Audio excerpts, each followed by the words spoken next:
یقینی طور پر بہت سارے جو آپ کہہ لیجئے معاملات ہیں ان کو ٹچ ڈاؤن کیا ہے. آج آرمی چیف نے اپنے خطاب میں اپنی آئینی حد کی بھی انہوں نے بات کی کہ ہمیں اس کا بھی علم ہے. ساتھ ہی ساتھ آرٹیکل 19 کا حوالہ دیتے ہوئے تمام لوگوں کو واضح کیا کہ اس میں موجود جو حد ہے اور اس میں موجود جو پابندیاں ہیں اس کی خلاف ورزی کرنے والے پھر ہم پر انگلی نہیں اٹھا سکتے کہ ہم کہیں خلاف ورزی کریں, یا وہ کسی پر بھی انگلی نہیں اٹھا سکتا. تو اس میٹر کو آپ آئندہ آنے والے دنوں میں جو پارلیمنٹ میں ہونے والی قانون سازی ہے جس میں ریگولیٹری اتھارٹی کا بننا اور ڈیجیٹل رائٹس کے معاملات, ان سب کو ملا کر بھی دیکھا جا سکتا ہے, دیکھنا چاہیے.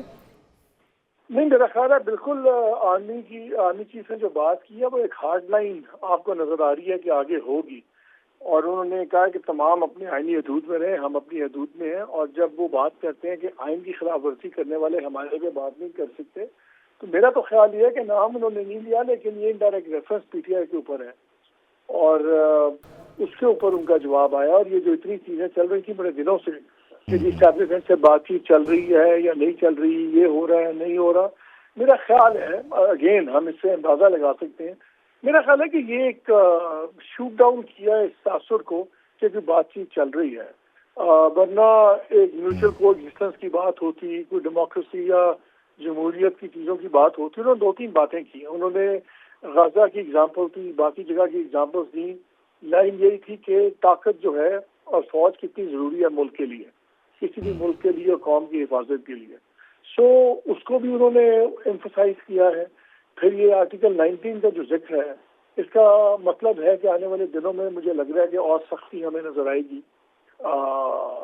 بات چیت کرنے میں, اور یہ جس کو ہم فریڈم آف ایکسپریشن کہتے ہیں, اور وہ چاہتے ہیں کہ آرٹیکل 19 کے اندر رہ کے بات ہو.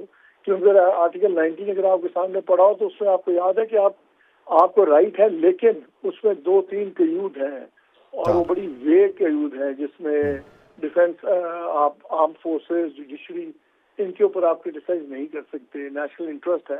اور یہ چیزیں ایسی ہیں جو خود جو حکومت وقت ہوتی ہے وہی ڈیفائن کرتی ہے نیشنل انٹرسٹ ہے کیا ہے.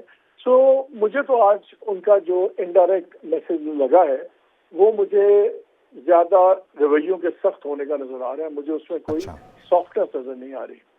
چلیں, بہت شکریہ, تھینک یو سو مچ مالک صاحب. بریگیڈیئر ریٹائرڈ غضنفر صاحب ہمارے ساتھ موجود تھے. دونوں حضرات کا بہت شکریہ. آرمی چیف نے آج یہ انتہائی اہم خطاب کیا ہے.